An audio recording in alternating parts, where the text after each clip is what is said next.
हमारा regular routine कुछ ऐसा रहता है कि we come back from a tiring day and then we start scrolling our phones endlessly and finally we sleep only to wake up feeling groggy, tired and unhappy to go back to work the next day. हम ये जब रोज करते हैं ना, तो there is a disconnect that develops between our mind, body and soul.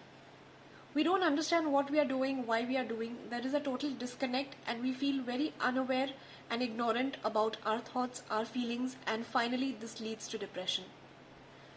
एक ऐसा पॉइंट आ जाता है जहाँ हमें लगता है कि we should leave our jobs so that we can give more time to ourselves, but that is a terrible decision because once you leave your job, a stress will build up कि you don't have your job anymore, you will not be able to sustain yourself. So it will degrade the situation rather than improving it. तो इससे कैसे बचना है, work life balance कैसे लाना है अपने लाइफ में. वर्क में बैलेंस तभी आएगा जब आप अपने आप को बैलेंस करोगे. पहले पूरा दिन हम ऑफिस में स्पेंड करते हैं, we give time to our bosses, we have our meals with our friends, जो भी थोड़ा सा टाइम हमें मिलता है उसमें we start scrolling our phones.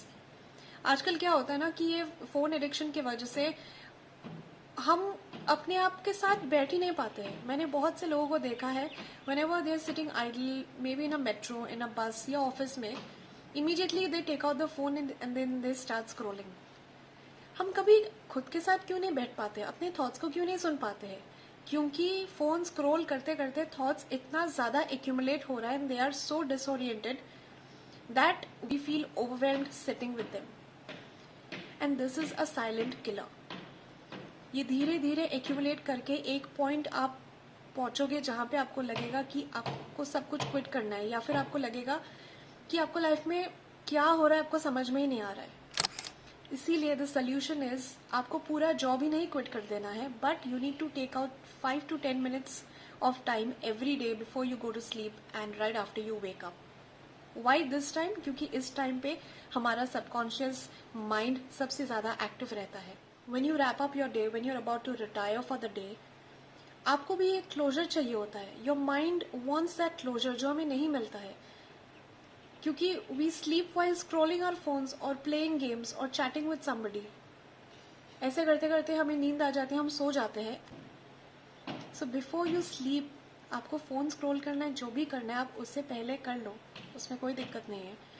I am not saying कि घर आके आप फोन ही मत यूज करो, बट जब आप सोने जा रहे हो ना, चाहे जितना भी फोन आप यूज कर लो, before you fall asleep you need to spend 10 minutes of your time to recall your day, to talk to yourself, क्या अच्छा हुआ क्या बुरा हुआ, to feel grateful for the good things. उसके बाद जैसे ही आप सुबह उठते हो, उठ के ही आपको फोन नहीं देखना है. ऐसे करने से you are not getting started और prepare for the day.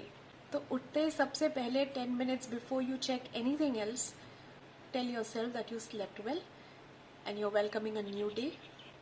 Spend some time listening to your favorite music.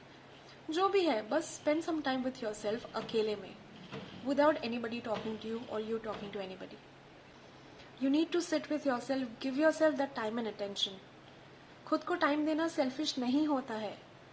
If we don't take care of ourselves, how will we look after our family? When you give yourself that time, धीरे धीरे you will be more mindful about yourself, about your thoughts and what you're doing.